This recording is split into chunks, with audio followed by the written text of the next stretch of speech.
लिया है तो क्या डिमांड है आपकी, किस वजह से आपको प्रेस लेना? मेरा नाम जाकिर शिकलगा, मैं Maharashtra minority NGO forum minority NGO forum से रजिस्टर्ड हमारी ऑर्गेनाइजेशन है। ये हमारा राज्य स्तर सामाजिक संस्थान का फेडरेशन है और इसका मैं प्रेसिडेंट हूँ।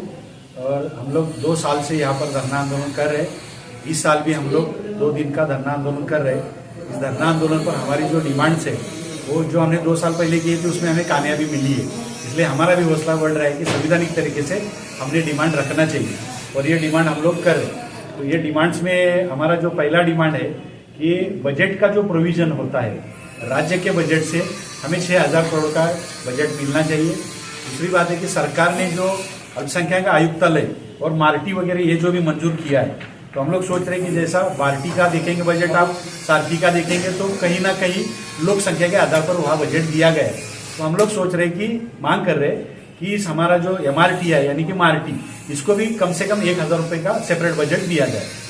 अभी नए से माइनॉरिटी के अध्यक्ष चुने गए प्यारे खान जी, तो आप इनसे मिले हैं क्या? कभी इस बारे में कभी चर्चा हुई है क्या आपकी? इनसे हम लोग 2 बार 3 बार मिले हैं, तो इनसे हमारी चर्चा भी हुई है। और हम लोगों ने गए महीने में एक अल्पसंख्यक का एनजीओ का प्रोग्राम लिए थे मुंबई में, एनजीओ कॉन्फ्रेंस। उसमें भी वहाँ पर उनको बुलाकर हमने उनको वहाँ विजिट किया है। उसी वक्त में हमारा उसी दौरान 2 बार हमारी मुलाकात हुई। तो क्या पॉजिटिव रिपोर्ट कुछ? बहुत अच्छा पॉजिटिव रिपोर्ट है।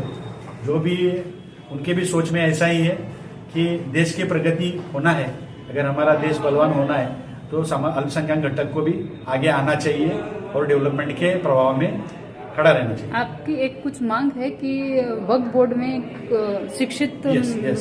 उसके बारे में हमारी वक्फ बोर्ड के बारे में जो मांग है ना कि वक्फ बोर्ड के जो भी आज के हालात है उसके हिसाब से कम 10 से 20 करोड़ का उसको इनकम आना चाहिए।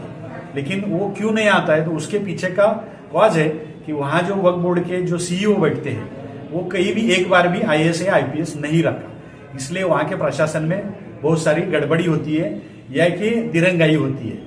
तो ये अगर प्रशासन वहाँ का अच्छा चलना है तो वहाँ पर वक्फ बोर्ड के CEO एक तो IAS या IPS ही नियुक्त होना चाहिए। वक्फ बोर्ड को इनकम ऑफ सोर्स क्या है?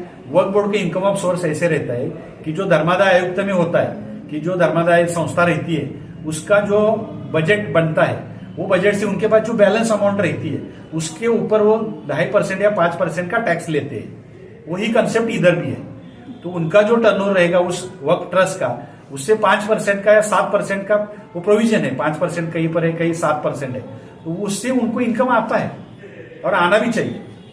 तो मतलब आपका कहना है कि वक्फ बोर्ड में जो अधिकारी है हाँ। वो मतलब शिक्षण उनका मतलब कम होने की वजह से वो सही तरीके से उसको मैनेज नहीं कर पाते। सही तरीके से भी मैनेज नहीं होते हैं और वहाँ स्वतंत्र अधिकार नहीं है, वो एडिशनल चार्ज दिया जाता है। तो उनको मंत्रालय का पहले ड्यूटी रहती है, मंत्रालय का कोई डेस्क ऑफिसर, अभी भी जो CEO डेस्क ऑफिसर है, उसके पहले थे वो डिप्टी सेक्रेटरी थे। तो उनको मंत्रालय का पहले करना पड़ता है, इसको उनका ध्यान देने के लिए वक्त नहीं उनके पास। तो अभी जो नागपुर में विधानसभा अधिवेशन चल रहा है, तो यहाँ पे आप 18 और 19 दिसंबर को जो धरना प्रदर्शन कर रहे हैं, तो इसका क्या हेतु है? इसका हेतु ये है कि अल्पसंख्यक विकास को विकास की प्रगति की धारा में लाना है। यही एक मांग है।